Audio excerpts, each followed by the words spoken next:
All right, whether you're on CrapTube or Twitter, we are now live. It is Masculine Geek number 93, and this is the return of Sal Ciano. We had Sal on several months ago, and he's back to wreak havoc with stories, and mainly stories of pissing dogs and comic books and all kinds of shit.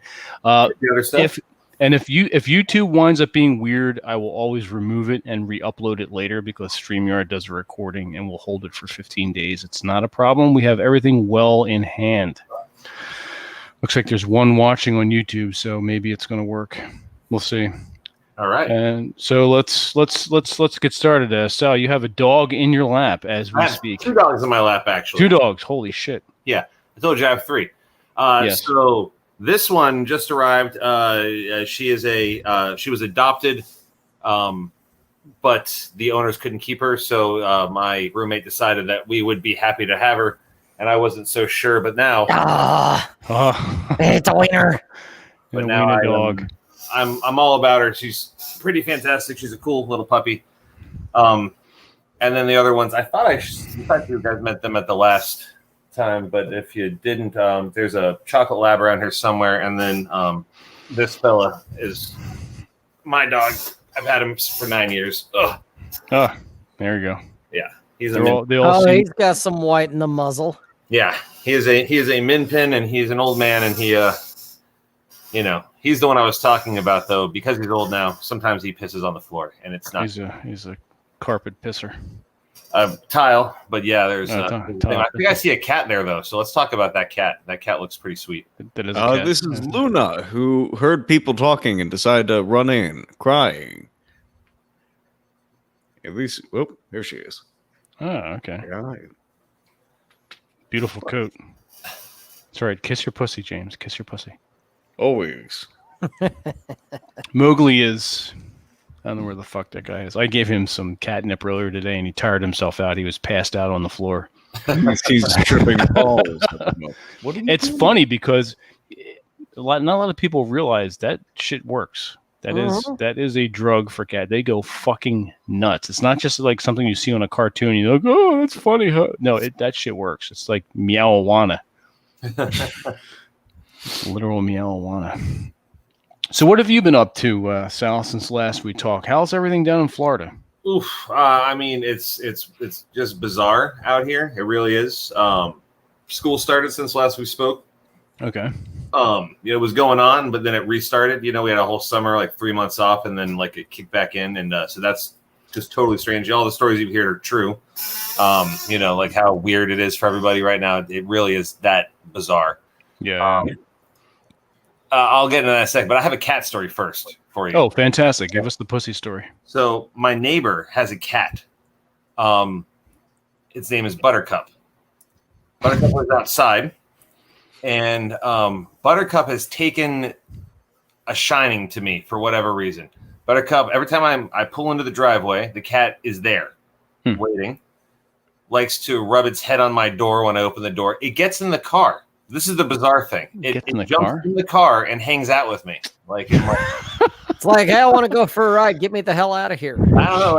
It's something. I don't know. It goes in the car, hangs out, likes to be pet, and then if I don't let it in the car, it jumps on top of the car and tries to stare at me through the sunroof or the windshield while I'm sitting in the car. Right, intimidating you while it's at it. Nice.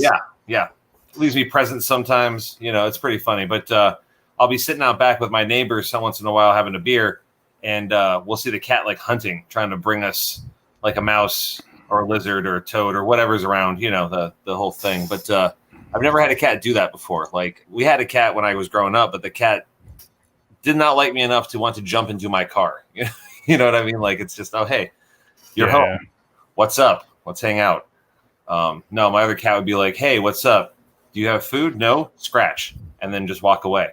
So, So this is your neighbor's cat? This is my neighbor's cat. Yeah.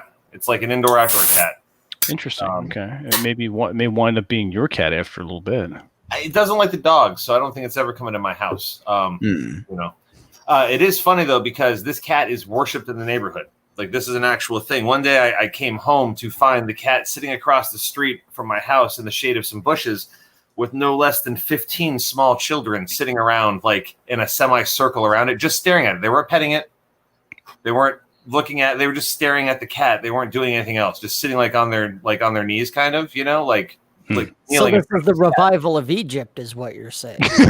Maybe a little bit, yeah. Another funny. dude on a bike would always drive by, and when he'd see the cat sitting in the shade, he'd get off his bike. Like this dude wearing like bike pants and no shirt, just sweating it out. Turns out he was on the board, by the way, for the HOA. Did not. Yeah? Yeah, so the HOA guy would sit and talk to the cat while just sweating and not wearing a shirt, just take a break. Like What he does, sweats. yeah, he just sitting petting the cat, hanging out with him, like having full-on conversations with the cat about life. Yeah, I sit there and listen sometimes. As people are wont to do, Yeah. Yeah. And didn't care if people were there standing listening. I stood in my mailbox listening for like 5 minutes one time as he's just rambling on about how, life was going okay. Could be better. Could be worse.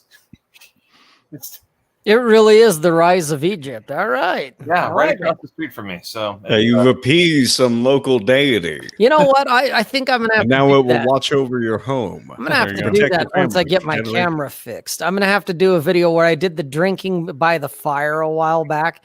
I Oh, need yeah. to do one and call it Conversations with My Cats. Conversation with your pussy. Yeah. That's awesome. I like it. So you have a with the occasional visitation of your neighbor's cat. You have a full pet house now. You've got 3 total. yes, yeah, Yeah. there were 3. Had to put one down. Oh no. A couple, like about a year ago or 2. Hold on one second. Come here. Come here, goddammit. That's right, laser pussies. Not laser dicks, laser pussies. That's that would be the feminine version. And hello. The dog found something she shouldn't have. Some dryer sheet looks like. Anyway, something that would probably kill her. Gotcha. Anyway. Good catch. Yeah, it's what we do. So there were 3 dogs. Had to put one down. She got very sick. She was older, and she just, it was her time. She had cancer. Did not know she had cancer. It just kind of happened very quickly, the decline, and then we put her down. So I didn't think there were going to be any more dogs in the future. I talked to the roommate about this, and I'm like, please, no more dogs at all. And then this one. Now you've got 3. Yeah.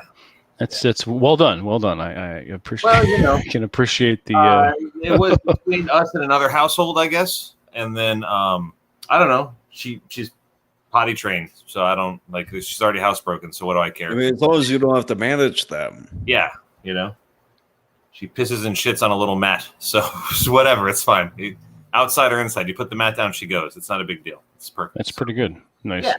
And she's only a couple months old, so if she can do those things, what do I care? I mean, That's true. Yeah. Do you walk? Time you'll have her.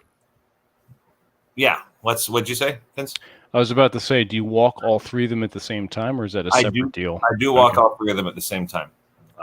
Cool. So it's pretty funny. The lab is a lab, so he's constantly trying to rip my arm out of the socket and chase everything. Jesus. The min pin is I got him on the retractable leash so he can get away from everybody. Nice. So that's what he does. He just flies ahead and does nervous things that nervous dogs do. And then the little roommate's home. And then the little schnauzer, not schnauzer, what is dachshund? Sorry, the little dachshund. She's just figuring stuff out. So it's pretty funny because she stops and she looks at things. I've never had a dog do that before, but she considers stuff. She'll look and she's like, oh. Very philosophical. Yeah, what's going on over here? Oh, this person's getting out of her car. Okay, that's interesting. And then she moves on eventually. But it's not sniffing or anything. It's just staring at all the things. She's just taking it all in. I've never had a dog do that before. Normally, just run around sniffing, just lift their leg on everything. So Yeah, absolutely. Just piss on See, and everything. mine wanted to fight with everybody. Mine was like, "Oh, you're here. Fuck you. I'm gonna bite you." that's the min pin. Yeah, anyone that comes nearby to the group has to die. It's full on. Let's go. Protecting you from murder. Yeah, we're just gonna do it up like the Jets and the Sharks. I'm gonna close my door. Hold on one second, because my roommate's back. So 1 second.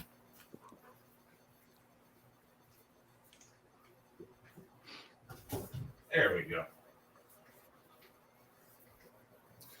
That's why I'm in here recording instead of out in the living room or kitchen, because I knew people would be coming back to the house. Ah, okay. Nice. Yeah, I didn't want to have to get disrupted. But obviously, dog's barking. Cool. Yeah. So what's new? What's going on? What's going on lately in your world? Comic wise or book wise, or even have you heard from Pete? Yeah. Pete's doing really well. I'll give you a Rollick update first. Cool. He has, his family's doing well. All the kids are healthy. His wife's good. Everyone's good in the family. I believe his wife's mom maybe caught COVID, but I think they're okay. I didn't hear any different, so I'm pretty sure everything's fine there. Cool. He's good. Hasn't gotten any disease or anything like that. Just been working from. I don't know if he has to go in the office or not. I know I have to go back in on to campus and stuff like that. We've been doing that for a couple months now. But other people I know have been just working from home still. So don't really know what he's been doing with that. But he's got several stories coming out in a bunch of books, like shorts, Anthologies. Yeah. I know. Not like a huge fan, but Rios has 2 books coming out. Pete's got stories in both of those, and then there were 2 other anthologies that I saw on Kickstarter that got backed that had Peter's stories in them. Cool. So he's in demand right now, so that's pretty cool. All right, nice. Yeah, so there's stuff that you guys can read by him, and then I know he's got another novel or 2 actually done and ready to go, just waiting to get published and stuff like that. So. Nice. What the publishing house he's been going with lately? What is that? I forget. Is that Nightshade or? For the life of me, I cannot remember right now. The last group I know that I know Mike Davis did one for him. Okay. Peasley Papers. That was one, and then he's got another couple, but I don't know who his publisher is normally. There's been a couple different ones, I think. Nice. Yeah. That's cool. I have to check that out. I haven't actually talked to him in a while either. I have to give him a shout out. He's around. Yes, he is. As far as everything else goes, comic book wise, school wise. Okay, so school's bizarre. Let's start there. My school has like a register of has a couple thousand kids in it, right? And they were told to make a choice to come on campus or stay off campus. We were told to come on campus. That's just that was the deal. They're like, do it, come on campus. That's what's going to happen. That's life. Come on. So no problem. And so I'm on campus, and now they're like, okay, so now kids are going to come on campus. And we were expecting a massive influx of kids, right? Because they've been home and they don't want to be there anymore, and they're trying to come on campus and stuff like that. And we have only about 300 kids that have showed up. Shit. Yeah. That's it. Like it's been around that, like it's been sometimes more, sometimes less, but I would say that the average is about 300 on campus at any given time. How the hell are you handling the split between the kids that are doing shit from home versus the ones that are coming in? Well, me personally, my class actually runs better now being online. Okay. So I like it. I usually have large numbers in the class, like 40, 50 kids. In a class, so there's a lot of kids, and when they're all together, obviously they're kind of doesn't matter how big the classroom is, they're going to be close. You know what I mean? So it's hard to get them all focused and attentive at the same time. Online, I can actually do that better. So that's a positive. But the other thing is that the class itself, it's journalism. Like it's like an English class. Yeah.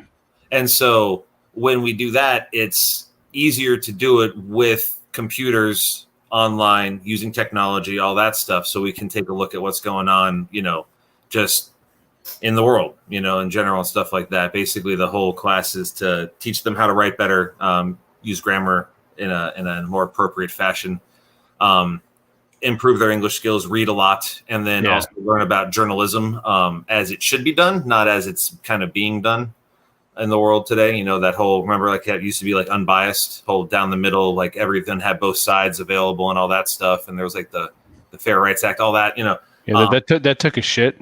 Yeah, it did a little bit. So it's real hard to teach this class because, I'm constantly telling the kids stuff that, I don't know. It's just stuff that they it's not really applicable anymore. You know what I mean? But That's true. Yeah. It's like if it could happen, it would be amazing. You know what I mean? Like if they could go back to the way that it was done, kind of thing, it'd probably be a lot better.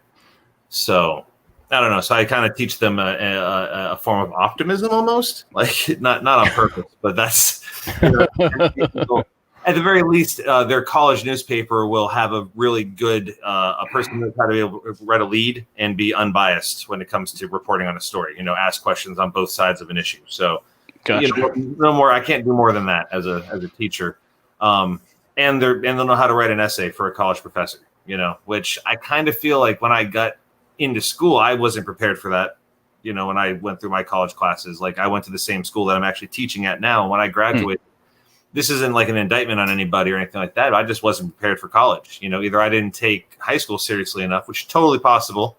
I was one of those kids that could get an A really without studying that hard, because so it was, and again, I'm not bragging at just how it was, like, the classes just weren't either that difficult or I don't know, like it just, Florida high school, it's not number one in the country. So, so anyway, managed to just, get through high school. So maybe I didn't take it seriously enough, but regardless, when I got there, college shit on me big time. You know what I mean? Like, I did not do well my first 9 weeks at all. My first semester was really rough. So, I took away from that when I became a teacher, which was a weird thing that I wasn't expecting to happen. I didn't get out of school like, oh, hey, I want to be a teacher. It just I got a phone call like, hey, do you want to teach? And I'm like, sure. I don't have a better offer right now. So, that's a thing. That happened. When I got into that position, I realized, hey, I should probably warn these kids that they're probably not fully prepared for college at all, and they really need to be made aware of that. So it's just like, that's part of the deal too, is that trying to teach them all, hey, you need to do more now so that when you get there, you're not wasting your money, doing poorly and getting put on academic probation or something like that. You know what I mean? We could trying to avoid that stuff. Oh, absolutely. Yeah.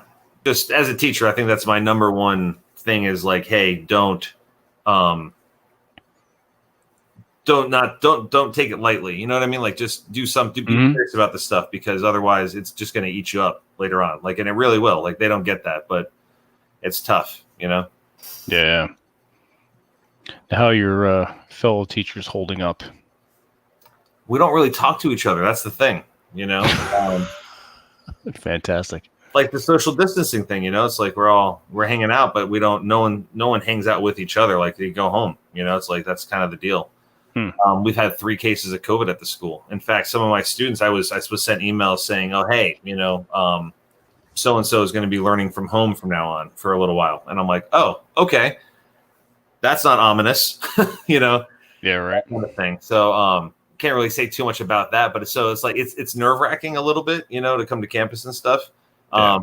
I'm not worried about it really, but we had someone on our campus pass away from it, from the disease, and I lost an uncle to it in was it June? Yeah, I think in June. I had an uncle pass away. He went to the hospital for surgery on his intestines, and he caught COVID in the hospital.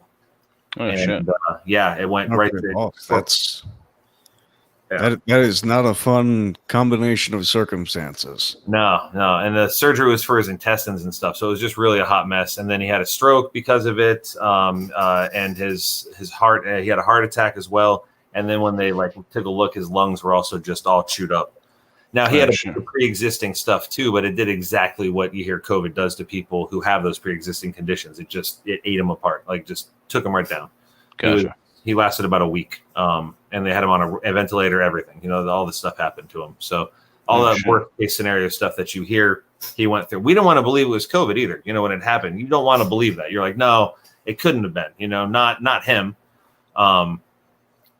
But it was, the more you hear about it, the more it's like, crap, that's exactly what it was. And it just really sucks because shit, how old was he? He was 70. 75. Okay. A couple years older. You're already going into it nervous. Yeah. Because it's a surgery on an old person. Yeah, and you've got one. It's like you have one foot on a banana peel. Mm-hmm. Absolutely. And he'd already had issues before that. Like he'd been in a coma, like about 3. We honestly thought he was going to die like about 3 months previous to that. Like he'd had like a heart thing, and he wound up in a coma for a while. So, like that was a whole deal. And then this happened a couple months later, like after he survived that. But we had been waiting for kind of, to hear that news from his wife that he'd gone into sleep or something, just because he'd been so sick. Yeah. Yeah. Oh, shit. That sucks. Jesus Christ. And thank you, Bacon, for not running your mouth with the COVID joke. I do appreciate that, man. I really do. Thank you. Yeah. We didn't get on so well, me and him, but like I did love the guy. So, it was tough. Well, of course. Not to have another person you're never going to talk to again. That's kind of the thing, really. It's just like, yeah. And I actually did talk to him just before he passed, and we had a really good conversation. So I was okay with it. Like it wasn't like too awful. And like I said, we expected it, so it wasn't the worst thing. You know what I mean? But it was also absolutely fucking terrible. Like just, I would never want to go that way. Like that it didn't sound, it sounded like just the exact opposite of how anyone should go, Yeah. Yeah, understandable. Shit. Yeah. Now that we've brought the room down and everyone's all depressed and shit. Want to hear about comic books? Yeah, let's talk about yes. Come on, let's talk about some comic books. What are you into lately? Me personally, Yeah. I've been reading a lot of horror stuff lately. Just a lot. Like Joe Hill has Hill House. It's like an imprint through DC's Black Label, which is remember Vertigo? Yeah. So they got rid of Vertigo, and then they started this new imprint called We're vibing. Fuck. They dumped Vertigo. Vertigo ended, and they opened up a thing called the Black Label, which instead of Vertigo being, because Vertigo is its own universe, like it had stuff that was in there, but it was like a certain kind of story was told in Vertigo. This now lets them do stories anywhere. So, for instance, I don't know if you heard about this a couple of years ago. There was Bruce Wayne's dick. Wait, what? Really? You didn't hear about this? Okay, so in Batman The Damned, #1, you see a shadowy Bruce Wayne. Okay, so like that's a thing. That book sells for like $60 or $70 online. Oh shit! Yeah, if it's in a good condition, I think you get a little bit more actually. So, fun fact for you. But yeah, so Bruce Wayne's penis was in this book, and so like that's as a separate character.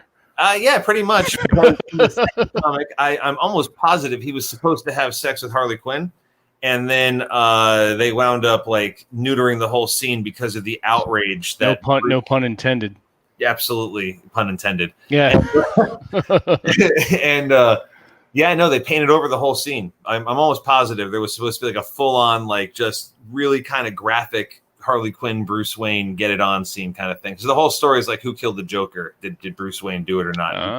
Remember, Constantine's there. He gets involved. It's really cool. It's like a giant magazine format, big panels, lots of color, like really interesting. Okay, cool. So that's Black Label. So Black Label opened up so they could do stories like that with any character. It didn't have to just be like Hellblazer or Preacher or any of the traditional Vertigo titles.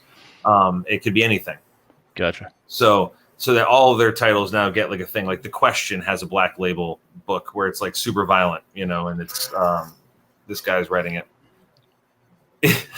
Yes, you did. Yes, you did, Sass. You came in on. I don't know whether that's prophetic for you or just completely disturbing or both.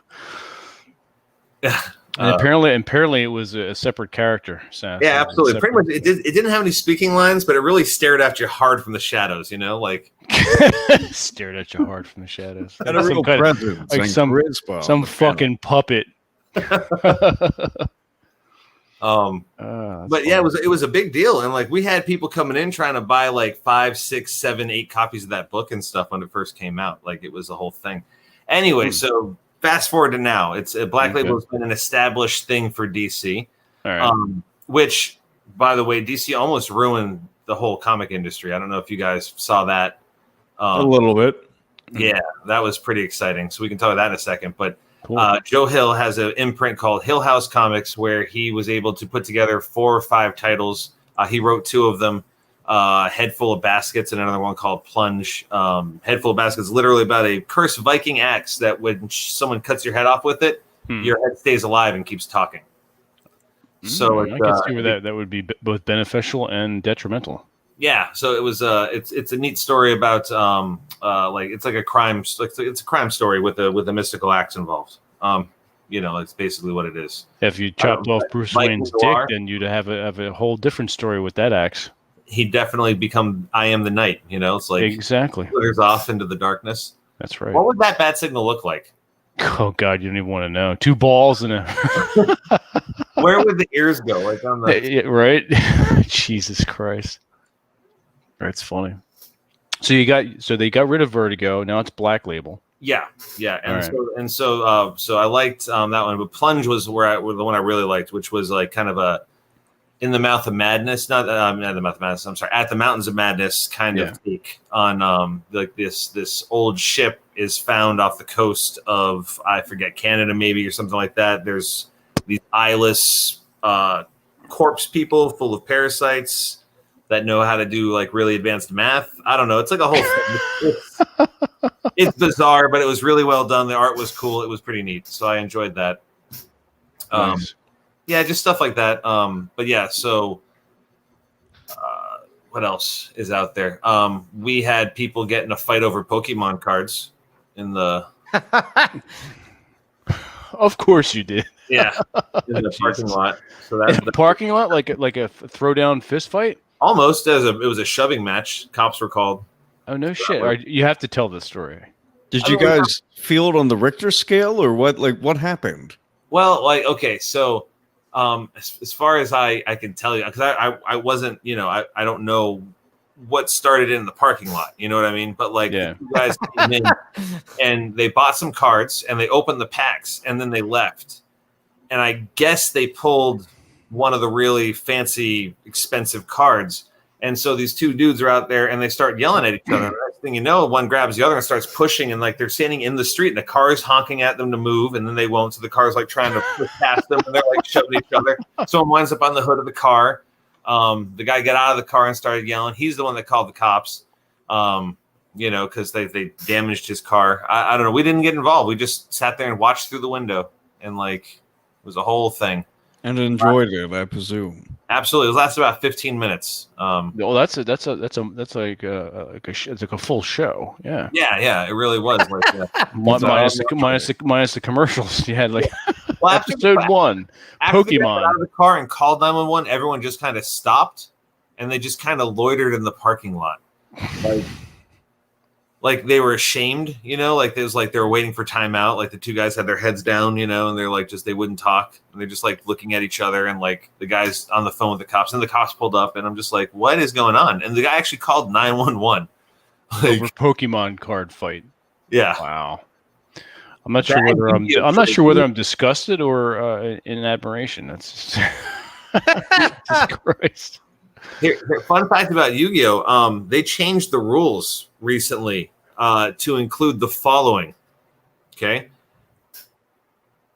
you can be sent away from the table for stink. Yes, it's about time actually.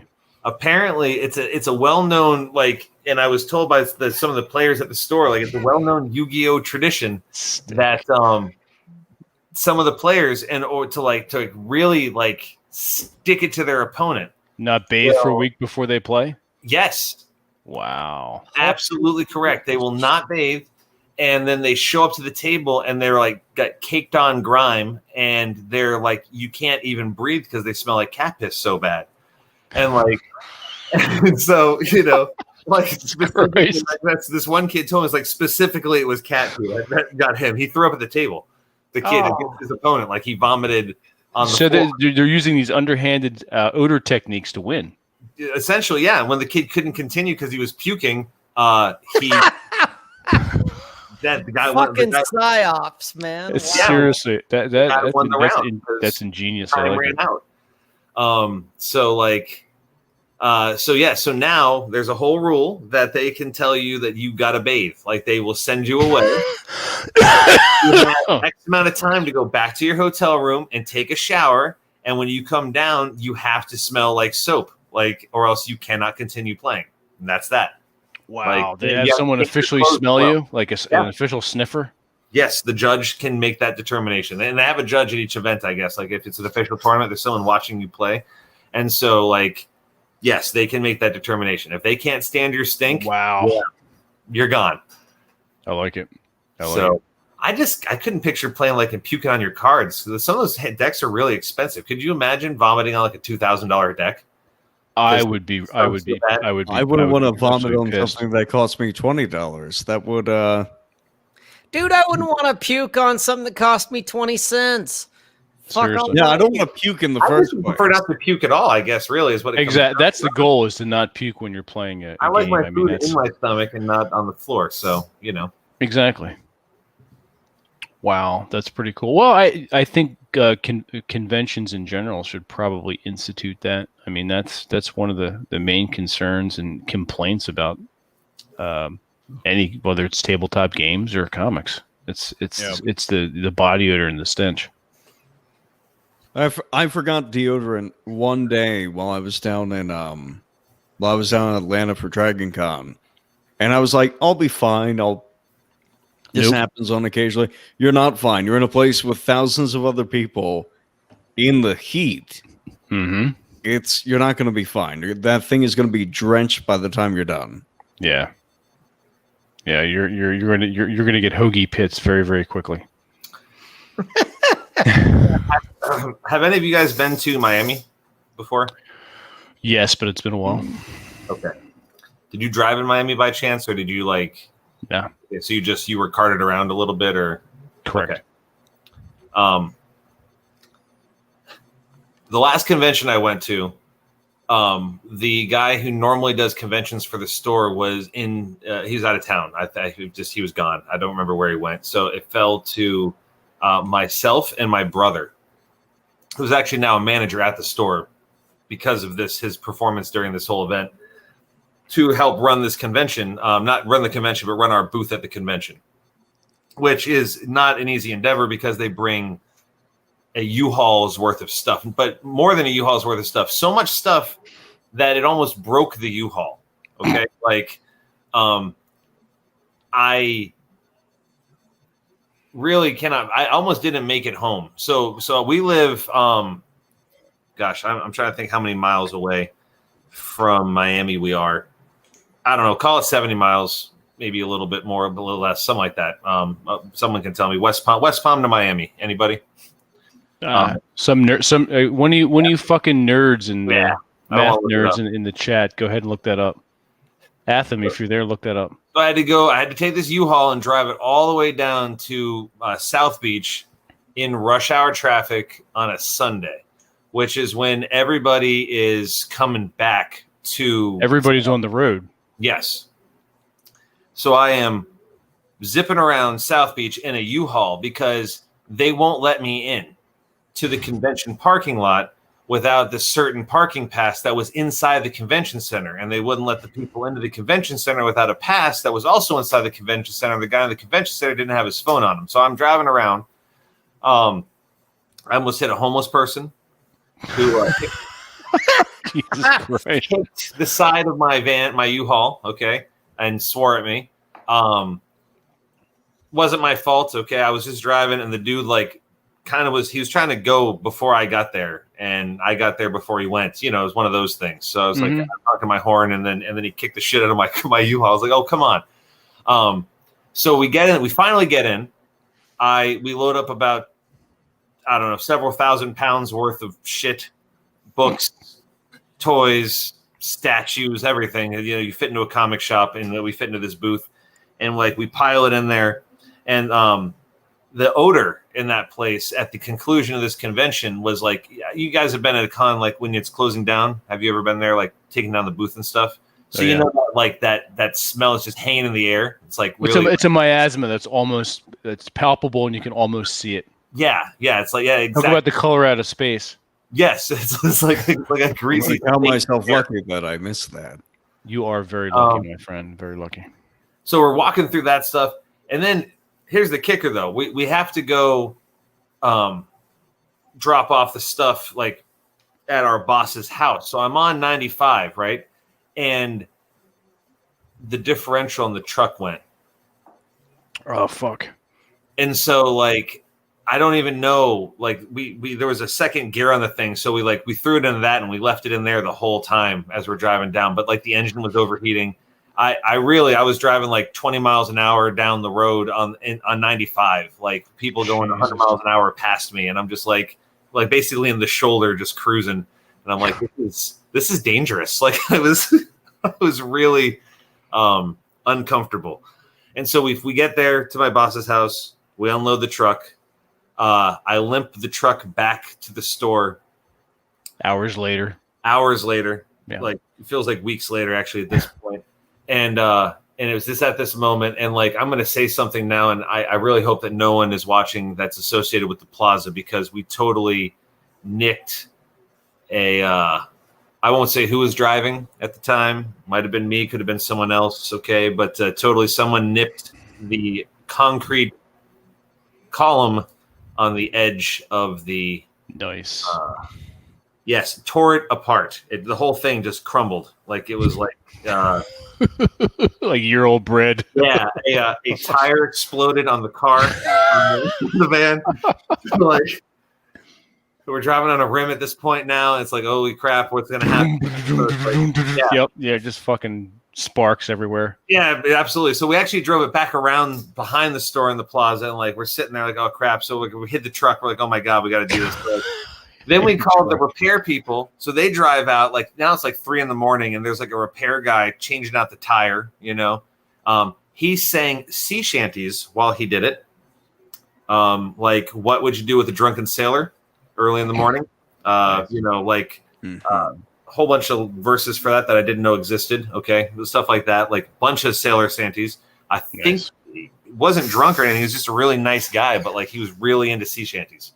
Apparently, yeah. He needed that rhythm for when he was tightening the knots. Maybe, I'm not sure. That could have been it exactly. I don't know. It's probably also that's probably what he does like at 3 a.m, but between the hours of like 9, you know, at night and like 12, he's an EMT.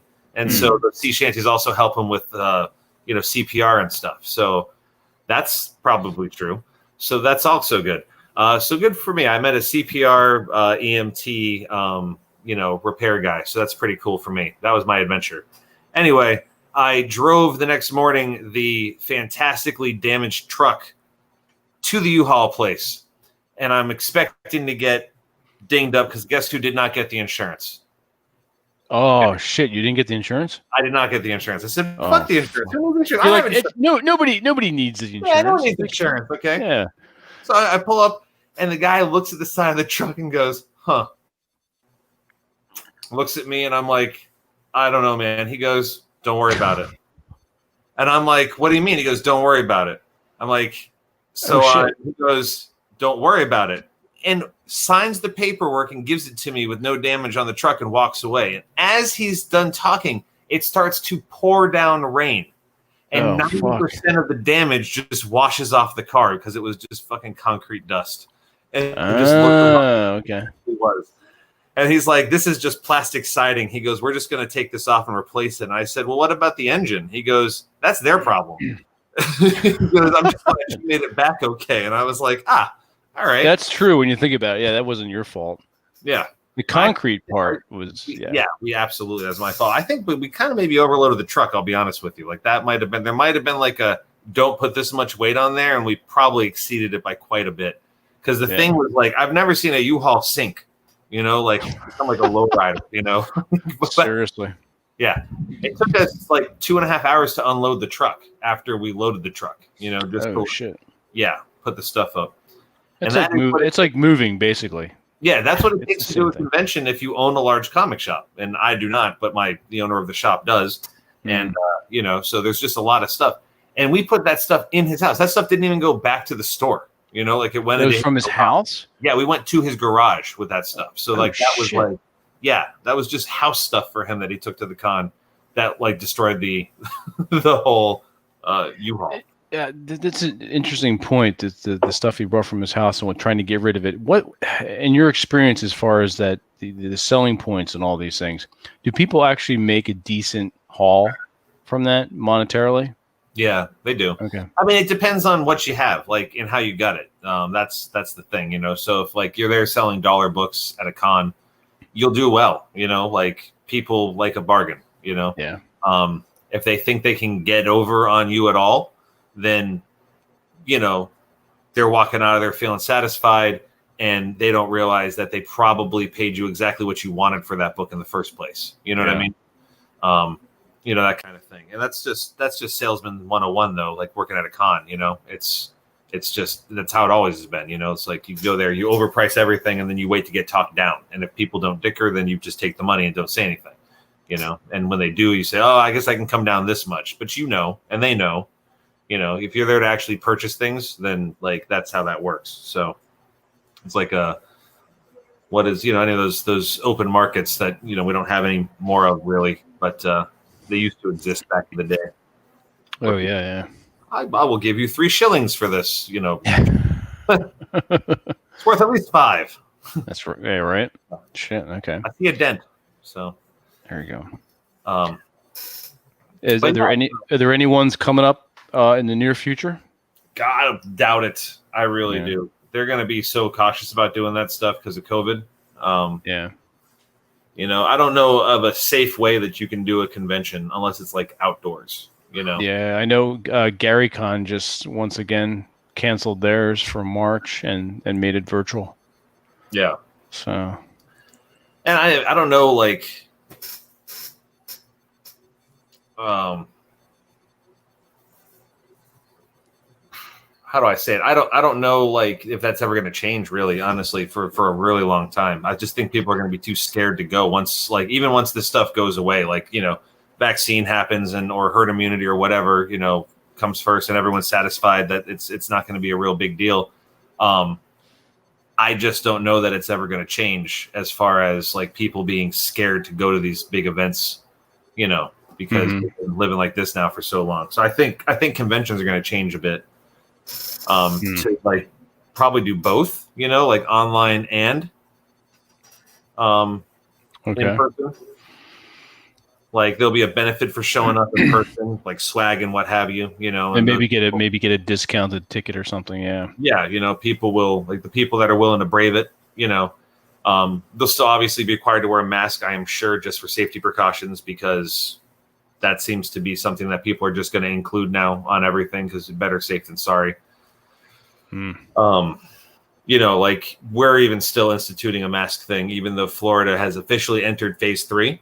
I think pretty much our business, every business in the whole area, except for like the barber shop next door, is got masks. You know what I mean? Yeah, yeah. Ordered. And they're even making us wear them to work, you know? So it's like, I don't have that option. Like our boss, and he is not a huge like fan of the mask at all. He'd prefer not to do it, but he just says better safe than sorry. He doesn't want to see a lawsuit for someone getting exposed to that in the store and not having that, you know, that documentation. We've had the same thing happen here in Utah, that they did like an Amber Alert here a couple of days ago where it went over the television, over the phones, all of that, that the governor issued a statewide mandate to wear masks and social distance from anyone who is not family, someone you live with, until basically Thanksgiving. Because we've had a surge in cases, not necessarily deaths, but in cases. Yeah. And so I totally get where you're coming from, Sal. I get it. Yeah. And I guess Florida's been lucky in that we haven't had that same surge that you guys have had. Vince, what's it like in your state? Are they having a surge there too? Because I know it's only happening like there's talk of, especially in North Jersey, because it's close to New York, but South Jersey's been business as usual. Restaurants are 25 to 30% capacity. They still have the outside open because we still have warm weather. I, for the most part, don't do the mask thing. I don't care. I'm not gonna do it all or nothing. Don't tell me the same with the airport. Don't tell me to walk through somewhere and then you can be 10 feet away from me, and you said, well, you have to have a mask, but because I'm sitting in a restaurant, the airport bar, I don't need my mask. I'm not a child. It's just with you on that one. I don't even really go to restaurants right now just because just pick one. Either you wear it or you don't wear it. I mean, that's just it's fucking stupid. Can't stand it. I don't like I don't like the political chicanery going on that's surrounding all this. And I just refuse. I'm not doing it. So yeah. Anyway, but yeah, getting back to New Jersey, where it's been business as usual. Everything is still. They opened the gyms up in June. You have to wear your mask, which is the dumbest thing in the gym. I'll pull it down over my nose because you're lifting weights. You don't need to be breathing in your own warm, moist air. That's the epitome of fucking retarded. You're not doing it. So yeah, restaurants, gyms, barbershops. Yeah. It's, mask, but I had to wear a mask to get my hair cut. Like they wouldn't cut my hair without that. I had the mask on the whole time. Like even that's ridiculous. Yeah. When I was out, we were out to Village by the Lake in Utah. We didn't. They were wearing masks, but we did not have to wear a mask when we got our hair cut. I mean, especially with the beard trim, you can't cut someone's fucking beard and like fully cut their hair if they're wearing a fucking mask. Right. Oh well, if you want the beard trim, you are allowed to take the mask off, but everyone else has to know that you're doing it, kind of thing. Yeah.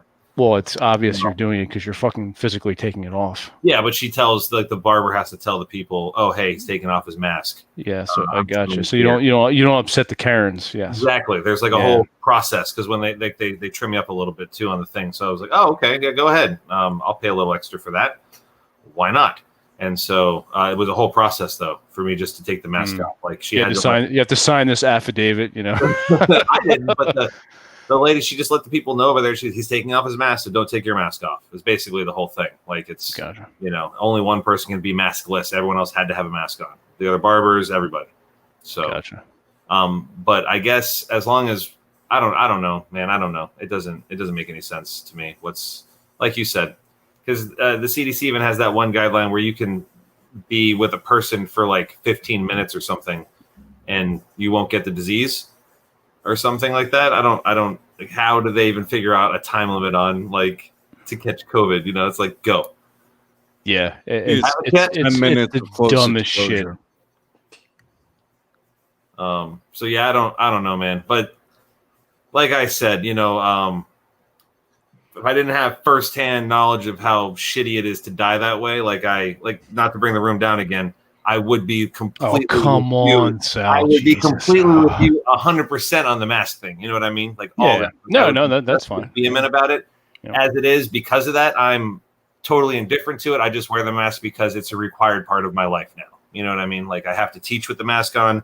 I have to work at the shop with the mask on. I can be at my house without the mask. I can be in public parks and stuff without the mask. So I do a lot of walking outdoors now.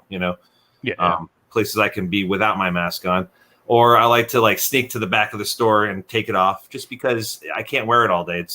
It's frustrating. It really is. You need a break at least a little bit for part of the day. So go to a spot where there's nobody and then I unmask, and take deep breaths of fresh air outside and stuff like that. But yeah, right. Exactly.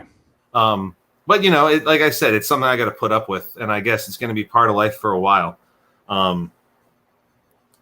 Good news is though, it's already knocking down like flu numbers and stuff. So, that's a positive. There's not been, I was watching a report on the flu just a little while ago. The numbers are already projecting to be lower than last year's, which was like a record year for us flu wise. Yeah.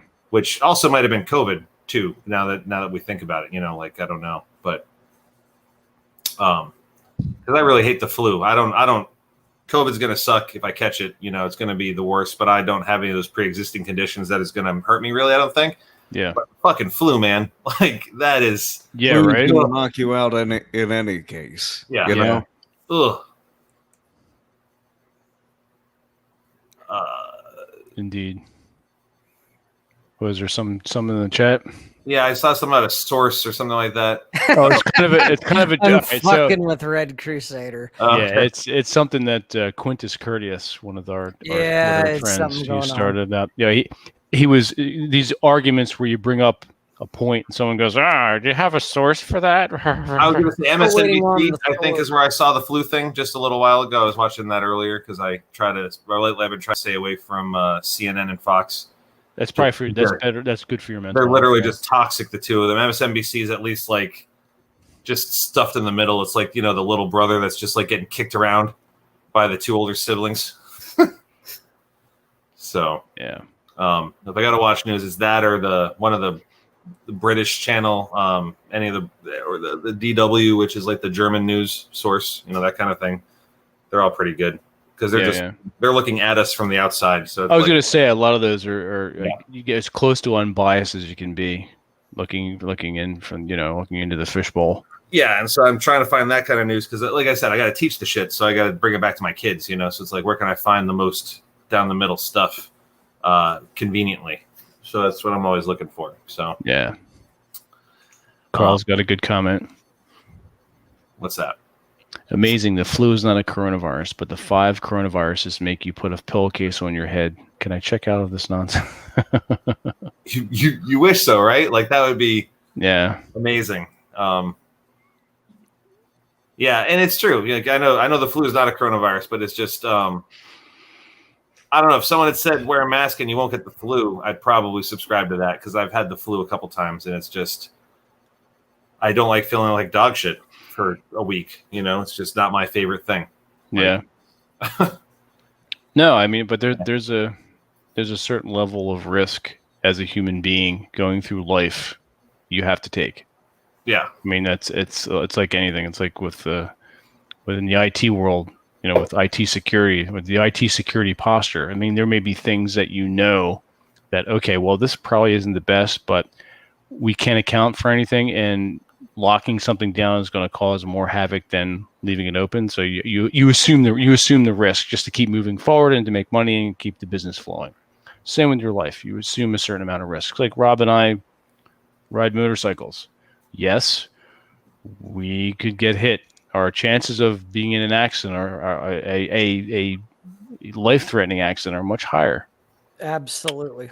But are we going to? Yeah. Tell me more about your motorcycles because I'm a huge fan. My father rides. He's got 2 different Harleys. He won a Harley actually. Nice. Yeah. Well, as he does, he assumes the risk. You're like, this is too much fun not to do. Yep. So I'm going to go ahead and. That's on the list of things that he wants to do before he dies. Teach me how to ride a motorcycle. So do it. Don't wait. So tell me about your bike. Go. What do you have? What do I have? I have a Suzuki Boulevard S40. It's a light cruiser, 650.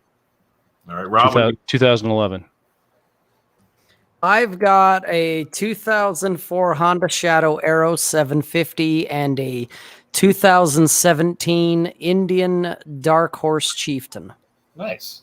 Yeah, beautiful bike he showed us. Yeah. Nice. I still got to see that thing in person. Yeah. Next Village by the Sea or next Village by the Lake. It's going to be beautiful. Yes, it is. Yep. And then James will be learning how to ride, and he's buying my bike from me. So I want to move up to either get I've narrowed it down to a Kawasaki or an Indian. So for my next upgrade. Very nice. I think I'm trying to remember. I have a Canadian friend who had an Indian. He would come down and he kept that here just so he could cruise around West Palm with it. Vroom, vroom, but he would come down. He's a teacher up there, but he only does it part-time. Really cool. And then I guess he and his wife run a business down here for the rest of the year. So like he teaches up there for a couple months, then he comes down for long breaks of time and then goes back to teach some more. So that's like an ideal job, I guess. It sounds like it because he seems happy all the time, There's absolutely nothing wrong with that. Being happy all the time. Yeah, whatever he does it with the polo people because like his breaks line up with when they're in town. Okay. I don't know if you guys know this, but like West Palm, if you go out west of West Palm, I live out there in the area known as like Wellington, Royal Palm. And so that's where like the polo people show up. You hear about them on the news. Like last year, I guess a bunch of horses died at one of these places out in Wellington. That was one of the polo parks out here. And so there was just like, I don't know, it was just it's crazy, like the kind of money that shows up into this area part of the year, every year. You know what I mean? Like I sat in a house one time, an unfinished house, mind you. It was being redone for like the third or fourth time. The house had to have been worth a couple $1 million easily. Everything was marble. Everything was like just high quality, everything, right? But the car that was sitting in the garage was worth, I don't know, 3 of my houses. You know what I mean? Like I own a house and it's like 100. I think I paid I paid 160 for the house. Like I can be honest about that. It's listed, right? And so that's common real estate knowledge. So I paid 160 for the house. Obviously my property's gone up quite a bit just because I bought it when that bubble had just popped, you know? And so I got it right there at the time. But even with the appreciation on my house, that car was still worth 3 of my house. You know what I mean? Like it was like a $600,000 car. Jesus. It was the most, I mean, it was beautiful too. It was like one of those, like, didn't look real, looked like a friggin' sculpture. You know what I mean? Like one of those like really fancy. Yeah, right. Well, like a concept car. Yeah, I don't know even like what it was, dude, but it was just in that garage and it was like covered up. It was the only thing in the garage. It had like a spotlight on it and it was covered up with like a rag, one of those big tarpaulin things. And the guy came in and like dramatically like pulled it off to show it off. And we're just like, what am I even looking at? This looks like a rocket ship, you know? Like, yeah. And then he told us this is like a $600,000 like prototype kind of car kind of thing. And I'm just like, what? You drive this? And he goes, not really. I just look at it. He's like late at night, you know? Is incredible. In my life, I'm never going to have something like that. You know what I mean? Like, it's just not going to happen for me personally, but like to see that and like be close enough to like touch it kind of thing. It's just one of those things. It's like going to a museum and seeing something like the Mona Lisa, you know what I mean? Like, it's just one of those like, oh, hey, look, I saw that. So you can tell the story, but it's just like, oh, but then you remember, right. Super fucking poor. Like, I'm not even like fit to like wipe the windshield on this car, to be honest, right now. Like, it's like if I were to even put a dent or a scratch on this paint job, like I couldn't afford to pay for it. Like, yeah, that's no U-Haul truck. Yeah, exactly. I was prepared to take the thing on that one. I was like, this is gonna suck. There's gonna be a couple $1,000s on this panel, but I figured. But then there's like, oh no, we'll let the rain take care of it. Yeah, there you go. Yeah. Shit. I'm trying to read what Rob just said. Give his fuckers. Okay. That's true. The older you get, the less fucks you give. Which in turn raises your testosterone, and you don't. And your immunity, yeah. Yeah. Your immunity. I look at my dad. He's 70 years old and doesn't give a fuck about anything. Keeps your cortisol level down. Yeah, and you know what? And the guy doesn't get sick. He's not worried about COVID. Which he's one of the guys that he doesn't have health issues or anything, so the likelihood that he would have an issue with it and that it would take him is very low. But this guy, he's the guy that's like going into the grocery store and they're like, "Excuse me, sir, you need to wear a mask." And he's like, "Or what?" So. I don't know what the or what would be. I guess around here they call the cops on you. Like that is the or what for sure. Like that. Yeah, happens. Here in Utah, it's a lot of posturing.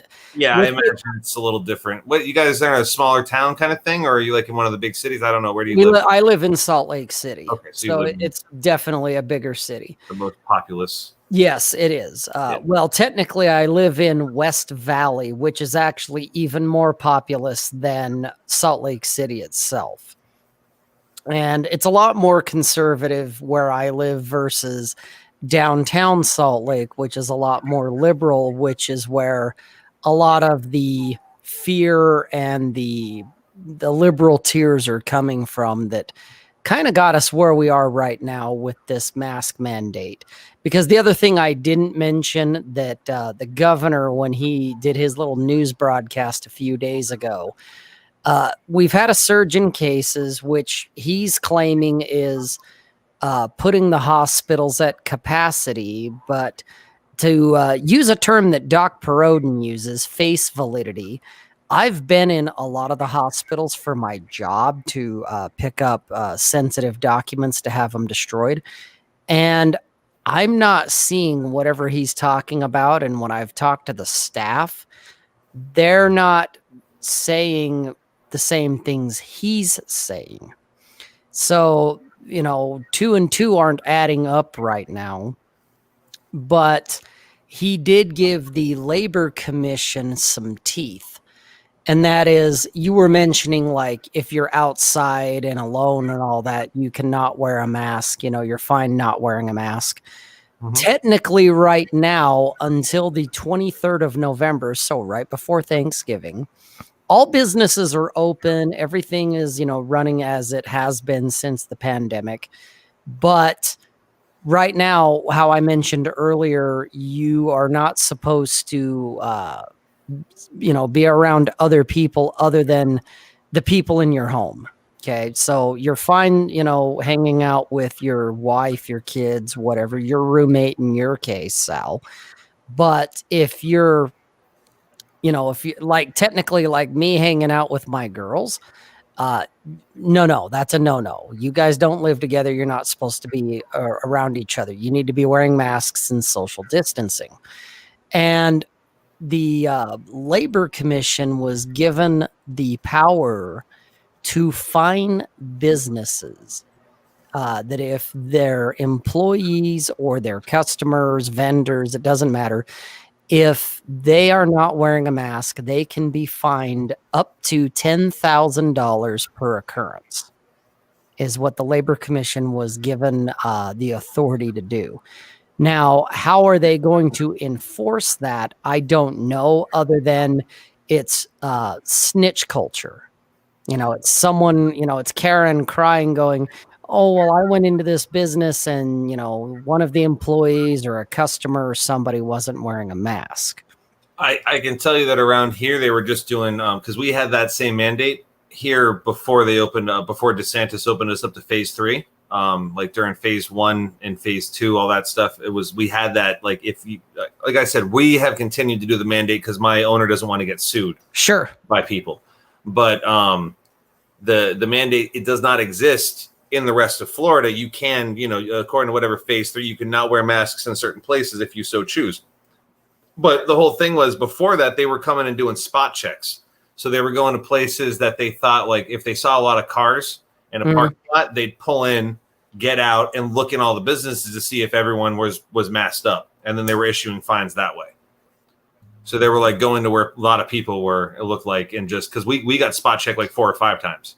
Wow. We were, as soon as we were allowed to open again in May, we were packed. I mean, because people had stimulus checks to spend, and they'd just been saving money by being at home, and like everyone's families were cooking more food and like spending less on grocery. I'm spending less on going out and doing other stuff and gas and all that other stuff. So all of a sudden they're like, oh, I can now afford that comic book that I always wanted. So they were coming to the store and just blowing wads of money right away. And so we were very busy, and we had to limit people who could come in the store. We had to like cap it at a certain number. We had to say no more than 30 people in the shop at any time, and blah, blah, blah. And we had to put signs on the door just to appease these people, because they kept coming in and spot checking and finding stuff that we weren't doing. We didn't get fined, but they were warning us like, hey, can you guys please, just continue to adhere to these specific guidelines? And there were a couple of times, I got caught with my mask off. I was drinking some water, and they came in and they said, put your mask on. And I was like, oh, I put it back on. I had it handy, but I think if I hadn't had it handy, they would have fined us. You know what I mean? Absolutely. I had it in my pocket and just took it out and put it right back on. And they're like, okay, no problem. They're really nice about it. They didn't want to fine anybody. You know what I mean? Like they were trying not to. Right. And that's been kind of the thing here. Someone was kind of bringing up in the chat, like, what do you think's the likelihood that you're going to get reported? I don't know is the honest answer. Utah's funny. For a lot of people that live outside of Utah and have not been here, when Vince, TJ, and like Bacon and a bunch of guys came out here, they got to visit, they got to sample what Utah was even during the pandemic, but they haven't lived here. And so a lot of people have a misunderstanding of Utah. They tend to think, oh, Utah is uber conservative and it's we're kind of like Texas. We love our guns and they're God-fearing people. And while that is in a lot of ways there is truth to that, at the same time Utah is very totalitarian. We are a police state. We have a lot of police compared to kind of per capita compared to other places. We have definitely a lot of police here, and we have a lot of people who support law enforcement. I know we've had a few of the liberal types wanting to defund the police just like anywhere else. But one thing that I want people to understand, and I've tried to say it in a few different locations, is that Utah is not this conservative libertarian, I guess, like leave me alone, fuck off. I've got my guns and I got my, 6 wives and my kids and leave me alone type of thing. Mm-hmm. Utah is a very, when a church leader who happens to be the majority of the lawmakers in Utah, when the church leaders tell you this is what you need to do, the majority of the population says, yes, sir. May I have another, sir? Okay. So a lot of people here, it's very easy kind of using the term of social credit, kind of like what the Chinese are doing or have done. There's that fear of, there's a lot of snitch culture in Utah. And so, because I know it happened to one of my coworkers here, even before this new mandate, that he went into a job and he wasn't wearing a mask. And they called, the customer that, he went into called and fucking cried a river. And so he got brought into the office and had to fill out a bunch of crap. And granted, he didn't get in like major trouble as far as I know, because I actually talked to him about it. And I was like, did you get written up? And he's like, nah, I didn't get written up, but I had to, it was kind of like sensitivity training and a bunch of other bullshit. And it's like, oh, so Utah's not quite the mecca of conservative. Oh, well, I'll just go to Utah. It's like, yeah, come to Utah. And if you're okay with a police state, and you're okay with the church running the show, then you'll get along just fine here. But otherwise, guys, it's not quite the mecca that you would think it is. There's a lot of sheeple here. Anything for my trad wife, Rob? Well, yeah, and I've mentioned it when I was on Red Morning with Ryan Stone, and we talked about religion and where the LDS faith is still the predominant religion here. While they may be conservative and even traditional in a lot of ways and all that, most of the people here are all talk, and they're all bark and no bite when it comes to bucking the system, standing up and saying, screw you, I'm not going to wear a mask, whatever it may be. Most people here go right with the flow. That's just how it is. So FYI, guys, you can run, but you cannot hide. Okay. So this is it here too. So there's my rant, guys. That's fair. Fantastic. So, Sal, comic book wise, your shop, you're doing that part time on weekends, right? Yeah, my Friday evening, Saturday all day kind of thing, my gig. Gotcha. And gets you a little bit extra scratch and also gives you entertainment. Yeah, obviously. Yeah. Get stories, It's what's the latest funny story coming out of your comic book shop lately? Well, there was the Pokemon fight. Mm-hmm. What else has happened? Anything in the store, or is it all most of it outside? I mean, lots of stuff happens in the store. So there's I don't know how I even get into this one. It's like a Totally lean-in get it. thing. You should totally get into it. Yeah, I will. I'm just trying to figure out how to like phrase it the best way. So there's like a dude who is decided that he wants to be friends with my brother. Okay, my brother's a manager there. He's there all the time. And this guy is really high functioning. He's Asperger's, you know. And so like he has just decided though that like he and my brother share all the same interests, which is completely the furthest thing from the truth. Like my brother likes honestly almost none of the things that this guy likes. And so like the dude shows up and he bought like all of these books from the store and requested all these books and stuff and put together like a set of these books is like the Underworld, the DC Underworld series or something like that. And my brother's like talking to him about it. And the guy's like, here, I want you to have this because I know you like this too. And just gives him like all these comics. And my brother's like, I don't want these at all. But what's he going to do, right? So he takes them, he keeps them, and like immediately gives them away to somebody else. He's like, here, you take them. Like Totally regifted them. yeah, give them to your kids or something like that. He's like, here you go. So then it turns out that the dude has like a Wikipedia about all these comics. Oh shit! And so he printed out the entire Wikipedia listing. Pages and pages, like 15 pages of this stuff, and he brings it to my brother, and he gives it to him. And so my brother's like, gee, thanks. And the guy's like, okay, can you let me see you put them with the stuff I gave you? I want to see it all together. And my brother's like, I'll do it later. I don't have the books on me right now. They're totally at my house. Yeah. And he's trying to remember who he gave them to because he's like trying to figure it out. I need them back. I need them back. So then he decided he didn't really care about that. And he just told the guy, he didn't tell the guy anything. He's just like, oh, thanks. I'll take care of it. So he's like, whatever. So then the guy starts bringing updates to the Wikipedia page every time he comes, to the point where we finally told him, like one of my friends blew this guy's mind because, you know, the dude did not like to hear the word no. He hates to hear the word no from us. Like if we don't have it, he gets all grouchy if you say no. So he'll like, and he's really funny about it. Like he starts swearing under his breath at you. Like if something's wrong at the store, Cursing you under his breath. yeah, but he thinks you can't hear him until you say like, "What did you say?" And he's like, "Oh, sorry," and like walks away, you know. But like it's the funniest thing. Like he'll be sitting there and like going through the boxes, right? And if something's out of order, he's like, "I can't believe these fucking guys. They put this fucking book out of order. These idiots."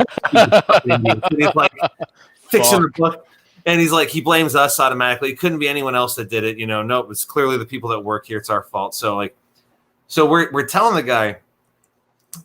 My friend goes to him, listen, stop printing these.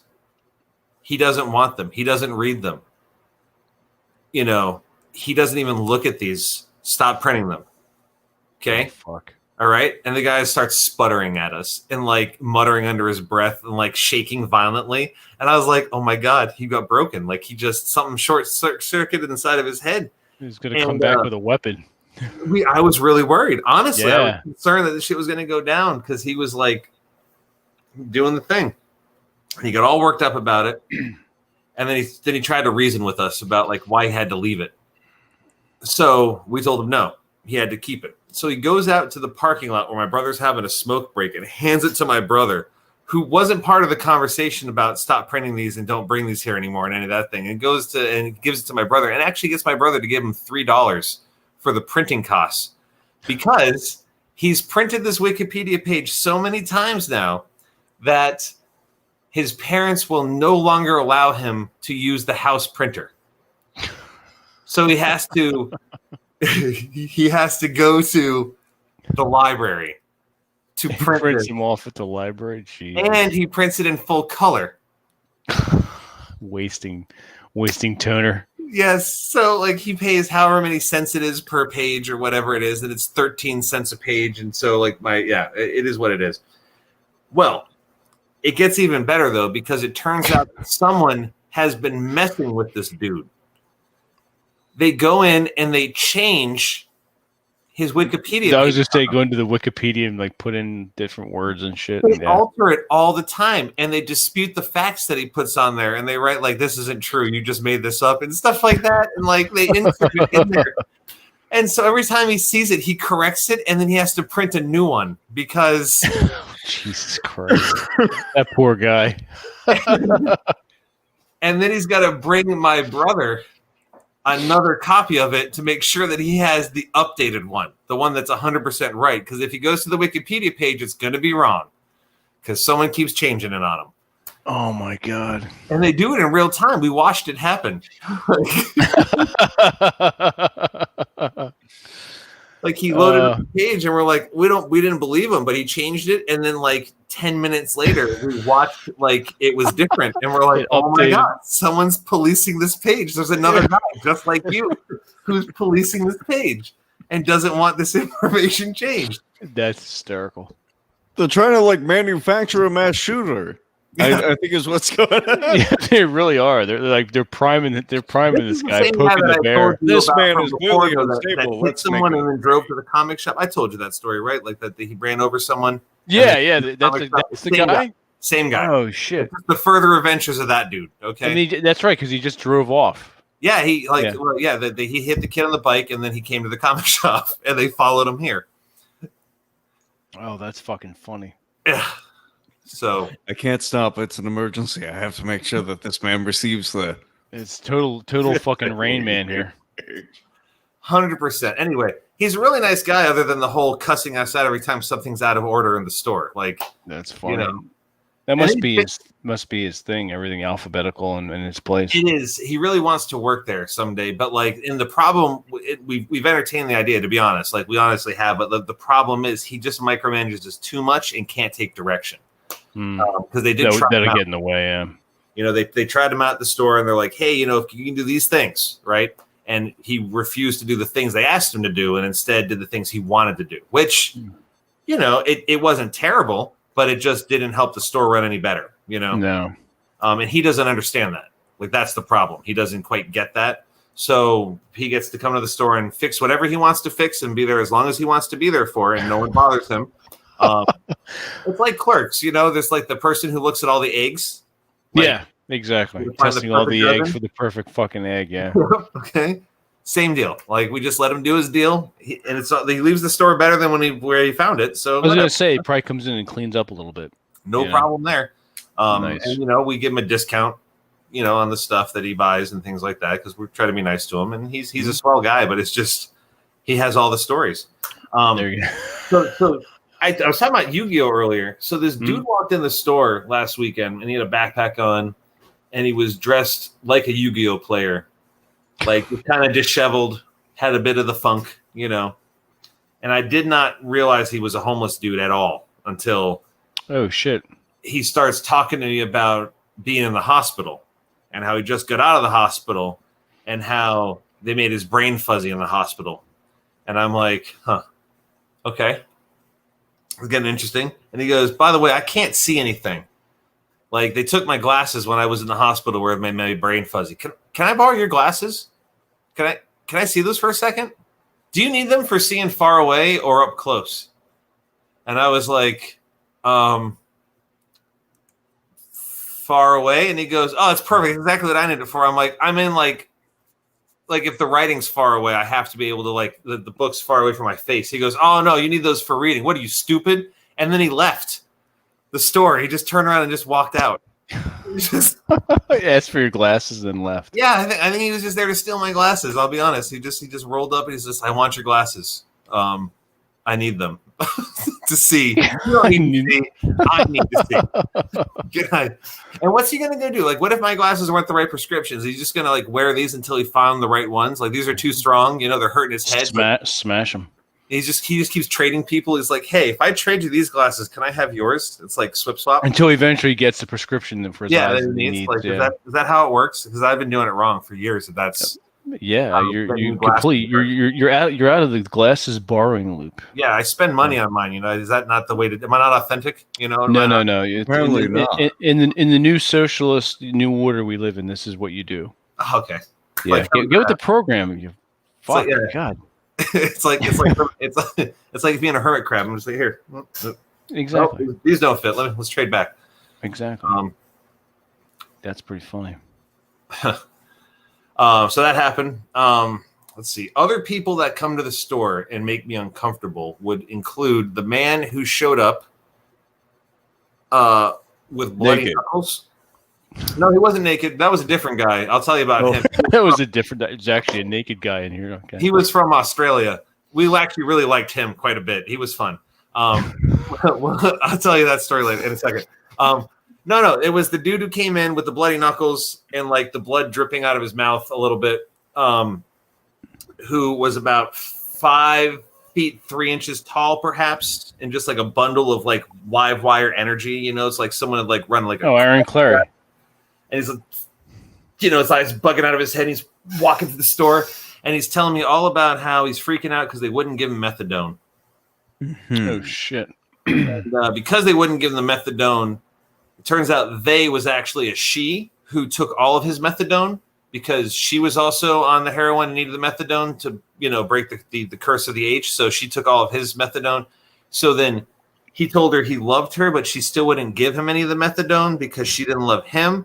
So then he, in retaliation, smashed up about $2,000 worth of mirrors in one of Trump's hotels, I think, over on the island. Or maybe it was the Breakers. I don't really know, but it was one of those. Jesus Christ. Anyway, super expensive elevator full of mirrors, and he broke them all with his fist, which was all of the bleeding. So he actually managed to score, I guess, some heroin or fentanyl or something on his way in.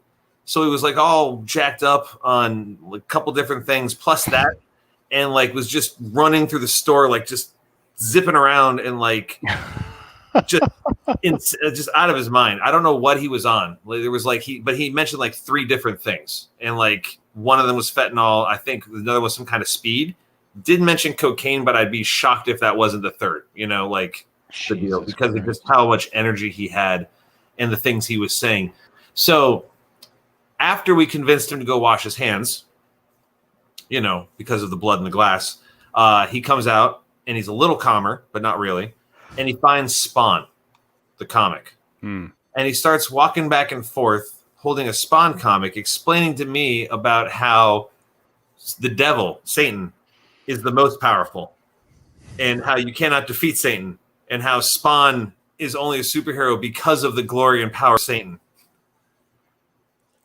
And just on and on. And like at that time, I was working with a female employee. Okay. She was younger. She was very, very liberal actually in her happenstance. So she was just like liable to like, if you said something she didn't like that she considered like misogynistic or like offbeat, she'd say something about it. Like if you weren't like down with the LGBTQ community, she'd let you have it with both barrels. Like if you said something like, you know, off color around her kind of thing. So this guy talking. You work with a Karen, basically. She couldn't resist saying something to this guy about God and how God made Satan, and starts this philosophical debate with this tweaker in the middle of the store, who's like gets so worked up that his wounds open up on his hands again, and he starts dripping blood because he's clenching the comic so hard in his hand. He ruined a perfectly good comic, by the way, because he just was like squishing it and like doing this thing, but like the blood's just leaking out of his knuckles. It was like a Todd McFarlane character. I mean, to be honest, he was a walking cosplayer, except it was just like he belonged to one of the alleys in Spawn. I mean, it was straight up just one of those people. Jesus Christ! And he's just roaming around, and I'm just like, what in the f- is going on? And that is when the cops pulled up because they followed him and were waiting for backup outside the store because, yes, he had broken $4,000 worth of mirrors in an elevator and in the hotel lobby on his way out, where he threw several chairs and assaulted someone. He punched a person in the face. And apparently the way he got to the store was he stole a car, which he parked in a parking lot about halfway before he got to the store, like down on this road. He just parked the car and walked the rest of the way. But for part of the drive, he had stolen a car. He took it from the valet because that's who he knocked out, was one of the valet people. He punched in the face. He punched out a valet and took a car. It was That's like Grand Theft Auto. Okay. Jesus. And no one knows why he parked the car. He just parked the car, got out, and kept walking. Probably that's people do some dumb shit and then come into the comic book store. It's amazing. He probably scored the drugs like in the parking lot and then walked the rest of the way because he forgot just left the car there. Yeah, exactly. He's like, I don't know what's going on. Wanders off. Jesus Christ. So yeah, that guy was exciting, and that was like right around closing time. I was really glad when the cop showed up because I was figuring out how I was going to call 911 without him letting know I was calling 911 because I really felt like he would attempt to hurt me at that point. Right. And like, I don't know how that would have gone down. Like, I really don't. You know, you don't know if he has a knife, or it could just be like a box cutter on him, or he might just, insane. Just waiting for I have a box cutter, and and one thing leads to another, and then it's like there's more blood everywhere because he took the box cutter off me and sliced me to ribbons. No, next thing you know, it's a scene from West Side Story. Good thing that the cops waited for backup. No, you don't understand. You don't understand, civilian. We are not the backup for you. We are the preliminaries. Oh no, the person that followed him there was a community observer. Okay. Literally had to wait for backup because could not come in the store to talk to us about it because of that.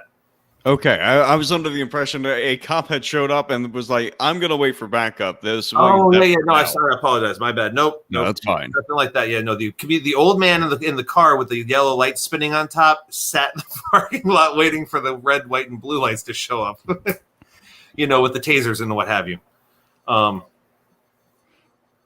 Yeah. So, let's see. Other fun stories I can tell you about living in West Palm. I used to be a lifeguard at a pool in Wellington, and in another park in Royal Palm Beach. And I've seen some things. I can tell you some real crazy stories from there if you guys have some time for that shit. But I will tell you about the time I saw a man get tased out in front of the Wellington pool.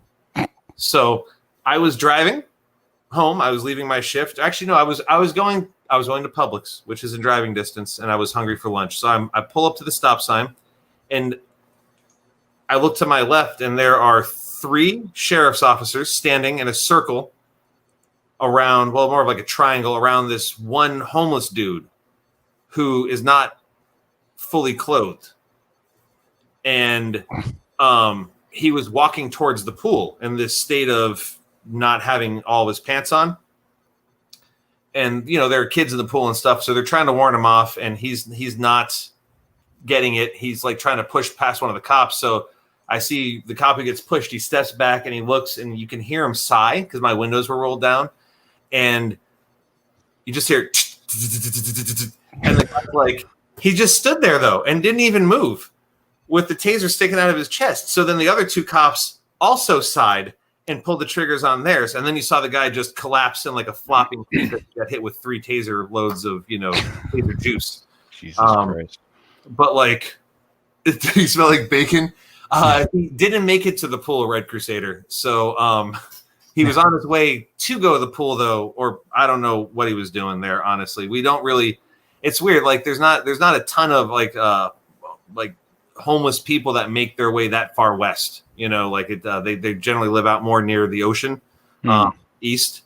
So like and down south too, like Lake Worth, because we have a lot of in Lake Worth, there's a lot of halfway houses and like drug rehab places and stuff like that. So you got a lot of people that they don't quite make it through the program and they wind up on the streets, stuff like that. So, you see a lot of that.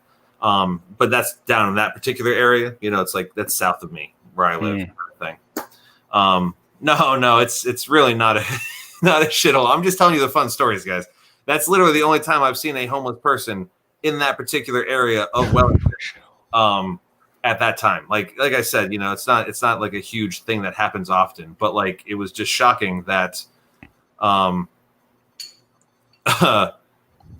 I saw that happen. I was just pulling up and there was a dude getting tased, and I'm just like, oh, and he's not wearing pants either. Like that's spectacular. Like why is this happening right now? There are at least 3 components to the story that I don't quite understand yet. Yeah, right. So it's like, yeah, I'll never know the answer to those questions, like unless I go find that police report. But yeah, and then he got arrested. And when I came back from Publix, he was just getting in the car. Like they had waited for him to fully recover before EMTs had arrived. Like they were like doing the vitals and stuff from the hospital down the way. Like they were treating the guy with, I mean, honestly, a lot more respect than I thought he deserved for trying to wave his dick at a bunch of kids. But, whatever. So that was the thing that happened. But, the best thing I've ever seen at the water park was a woman came down the slide. And like you have a job, right? You have to stand at the bottom of the slide with your little flotation device, and you have to be in the water, and you're there for like the kids that inevitably come down that can't swim, and they think they can swim, but they can't. And they just kind of hit the water, and then they go under in the current, and then they just bob up like it's a bobbing apple. And you're like, oh, I hope you didn't die. So you like pick them up and put them away. Or often the old people that will come down and they lose their footing. And then they start like corkscrewing in the water towards like a manatee, And you're like, oh, no. You try and catch them and right them. But then they come up like, oh, that was so much fun. Let's do it again. And you're like, why? You want to do that to yourself? You almost killed yourself just now. But then you turn them upside down like a shark or manta ray or something like that, and you calm them down for a little while. Put them in a state of torpor. I was always worried I'd have to hold someone under, like when I had to save them, because like I had someone attack me once. Really? This is not the story. I was in the pool at that point, and it was like a 12-foot deep diving well, and I went in. This big dude had jumped in, and he could not swim, and he sunk right to the bottom, just sank, just straight down. And I was like, oh my god, what am I going to do here? So I jump in, and I'm a big person. You met me, Vince. I'm pretty tall, so I get in there, and I'm like. I get my arm around him, and the dude starts throwing bows at me on the side, like struggling on the bottom of the pool. So like, I'm very proud of myself for this. I dodged one of them, and then as he was like looking at me, I just reached my fist out and went right in his face.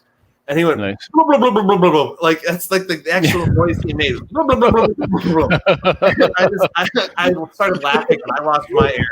And then I like pulled on the little rope thing and like yanked the guy to the surface because 12 feet. We're both like 6 feet tall. It wasn't that far to the top, and like, but his nose was bleeding a little bit. He was really mad, and that's what you get. I got a stern talking to by the manager about how I could have hit him harder if I wanted. He was endangering my life. So my favorite story though from that place was the it's tied between two. I had a kid walk up to me and ask me how deep this is, and I was like, "What do you mean?" He goes, "Well, how deep is the water?" And I'm like, "Okay, it's 6 feet deep." He goes, "Dang," and I'm like, "What?" He goes, "Well, I can swim in 4 feet, but I can't swim in 6." And what he was trying to say was he could stand in 4 feet of water, but he couldn't stand in 6 because that's how tall he was. He couldn't, it was the same height, so he couldn't swim there. That was really endearing. It was really funny just to hear him say that. And then there was the woman who came down the slide, and so there's always the occasional lady that comes down the slide and something comes loose. Like maybe there's an ass cheek hanging out, or titty pops out. Yeah, or a nutsack is floating loose in the pool. And we're like, hey, can you tuck that away, sir? Well, in this instance, it was a tit, and so. I'm trying to discreetly tell this woman that her boob is out. I'm like, ma'am, you're just pointing at him. And like, she looks down and she goes, Lordy, my titty done popped right out. And then she spun it around and then shoved it away as she's leaving the pool. And I was like, you are my favorite human of all time ever. Thank you. That's pretty funny. My titty done pop out. Yep. Jesus I was just Christ. Like, oh man, that's grossest thing I ever saw at the pool is tied between the time that I walked into the bathroom to do a check and found after one of the camps had left and found a pile of shit in the floor with 3 spoons in it. 3 spoons in it, Vince. 3 spoons, and there were scoops missing. Okay? All right. Oh fuck. Hang on.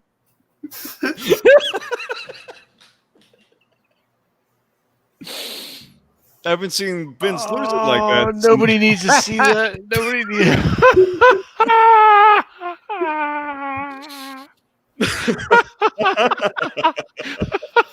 Gentlemen, I broke Vince.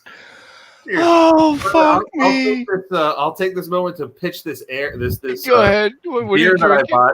bought the other day. We'll get into things. Bat Squatch. I bought it for the can, but it's actually not bad. It's Rogue. Oh fuck! Oh. I'm gonna leave my camera off for a minute. Oh, my face is blood red. Fuck. Woo! So there's that tied with that the two people got stuck in an inner tube while fucking. Okay. Now, was it the inner tube that got them stuck, or was it the pressure of the water? They were inside. What's that? What was the question? Was it the inner tube itself, or was it the pressure of the water that like sealed them together? It was. They were too big for the inner tube. They both tried to squish in there to fuck. Oh, Jesus Christ! And like we had to cut it off. And like he was up in there too, like just like you know. And there were kids floating by, and the cops had to come. They got arrested for lewd and lascivious behavior, and it was just a whole thing. Oh, fuck me! Oh, that's great. Yeah. Jesus Christ. Whew. Ah, as TJ would say, good night, folks. God damn. That's funny. I should drop the mic on that one. It's not going to get better. I mean, yeah, we should probably just end right here. Jesus. That's so good. Oh, fuck. And that's how long were you working there? Okay, so I worked when I started working, I was 16 at the water park, and I stopped when I took the teaching job at 22. Gotcha. So for 6 summers on and off, long time actually. You know, it was. And to be fair, I mean, you weathered it well, considering most people would be traumatized from the things that you've seen. Well, I mean, there was other stuff too, like the time that we. Okay, I was asked to do a check of the bathroom, and it was the ladies' bathhouse. Okay, and so I got my walkie-talkie. They gave me a walkie, and they're like, "Okay, you're gonna go in with another girl because with another girl, but you're gonna go with a girl because we think something's happening in the bathroom. We need to verify." So we're like, "Okay." So we walk in there, and sure enough, there are 4 little girls running around in the shower throwing tampons at each other that they get out of all the tampon dispensers. Jesus Christ. That didn't touch it though. Like someone actually took the time one time to take all the pads out and slap them on the wall of the shower to spell out help. So, oh my God. Did they need help, or were they? We don't know. They were at the road help and just left it there. Like it was almost like out of Hellraiser. Help me, I'm in hell. You know, it's like yep. That's what I was thinking. Yeah, maybe they just ran out of tampons. Like they. Yeah. But yeah, like so there was that. You know, stuff like that happened all the time at the pool. Jesus Christ. There was a time that we found the world's biggest shit, or what we thought was the world's biggest shit at the time. It like went in the toilet. And, like, see how long my arm is here? Like, it was out of the toilet that far. You're like, and it was one straight piece right down the thing. So like, I didn't know what that meant, but then we had a guy who worked with us that was gay, so he explained to us exactly what you had to do to be able to poop like that. And he goes, "Whoever did this is an artist." That's what he told us.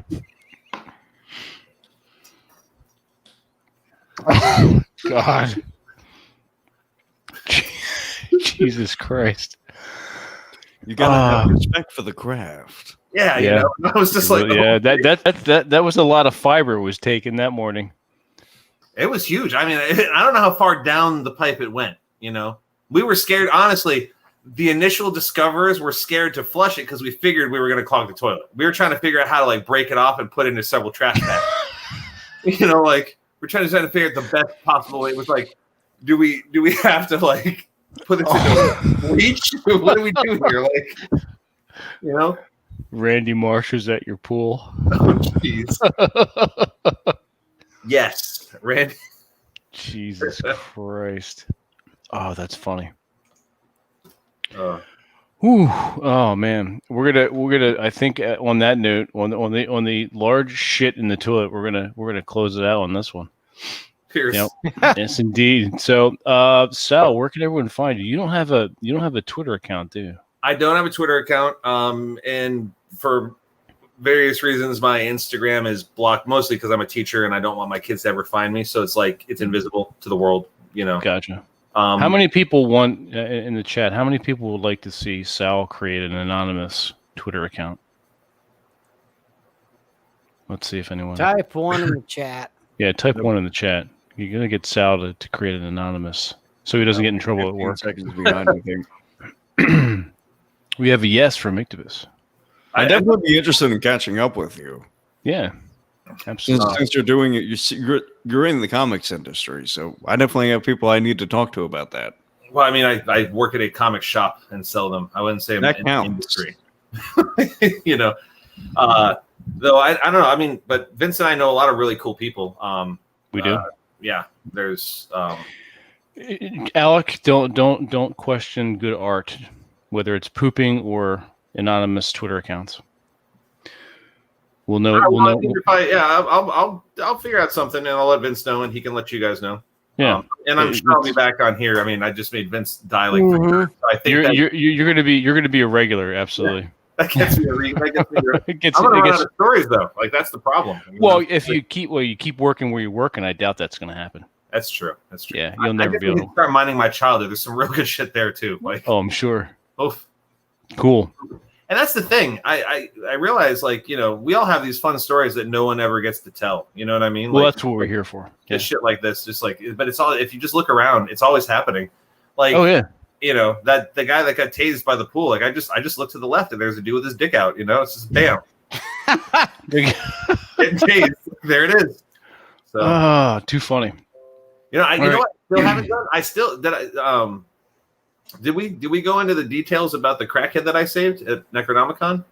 Oh yeah. Well, that was. If you want to tell the story real fast again, please. No, we can do it next time. All right, we'll save the saving of the crackhead because we bought you a drink. Yes, I absolutely. I saved a crackhead and the con because you know someone dying on the top floor of the convention probably not the best. That would put a damper on. But it killed the mood. Yeah, one floor down, one floor above us, people were playing D&D, and one floor down, someone's dying. Some ladies like pulling a Uma Thurman. Yep. From Pulp Fiction, you know. Exactly. So we'll recap the hero. Yeah, we can do that. That was fun. So that also involves shit. It does involve. It really does. Yeah, we can start, and we could actually tell Necronomicon stories too. So yeah, we can do that. Let's do that next time. Necronomicon stories, and then Rob's going to have to tell us some fun stories about just being in Utah. Exactly. on a Saturday night. It'll be we'll have you back on in December or January. Cool. All right, that works. Yeah. I looked it up. I was on episode 69 last time for my first. That completely makes Cherry destroyed on exactly 69. So that's right. It was TJ and not James, and TJ's mic was broken, so I never actually got to speak with him. That is true. That is true. Maybe did his voice sound like James's voice? Or no, completely worlds apart. Completely worlds apart. But I like to think of my voice as being unique. It's definitely unique. Necronomicon is a Lovecraft themed convention. Actually, it's a weird fiction, but it's there specifically for his birthday. They celebrate it every 2 years on his birthday in Providence. It's a Thursday through a Sunday, but we're not sure if it's going to happen next year, 2021. So we'll see. It better happen next year. It's a whole year. He's got time to plan for it. He was saying something on the website or some social media I saw that he wasn't sure if he was doing it or not. I went to the film festival online. The one that Brian and Wen did. Mm-hmm. Movies were good. It was fun. They did some entertaining stuff, but they had a live component that they did like a really cool thing where they took them to like a specialty a hotel area, I guess, and did like all the movies like projected on the screen, like on a drive-in kind of thing, and you got food and stuff. Cool. So maybe he can do that. I don't know. Yeah. Or just limit the tickets sold. I don't know. We'll figure it out. We'll see what happens. Yeah, but either way, it'll be fun. So, all right, everyone, thank you for joining us again for the return of Sal Ciano and his fucking fantastic, exciting stories. and we will see you next time. So in the meantime, keep the lead flying down range. Don't take any wood nickels, and keep the home fires burning. Yeah, my grandfather said that. Also, never trust a fart was another one that my grandfather would. That is sound, wise advice. Yeah, never take a wooden nickel. Never trust a fart. And when you can avoid it, don't will towards yourself, and don't pee into the wind. So those are right. Also, that is true. And if you have to force it, you'll probably shit your pants. Yeah, and also it will be a shart. Yes. Another wise piece of advice I got from a drunkard one time. This pertains to underwear, really, but I think it's just sound advice: is yellow on the front and brown on the back. That's all you need to know. So that is also true. Good Remember night, that, folks. people. Yeah. So write those down, and you're going to be quizzed for next time Sal comes on. Yeah. All his sayings that his father told him. So that one came from a drunk man named Stan. So I hope somebody in the chat is taking notes, because we're not. So you guys take notes for next time Sal comes on, and then we'll talk about these things. The drunk Good night, man. guys. Good night, everybody. God Peace. damn it.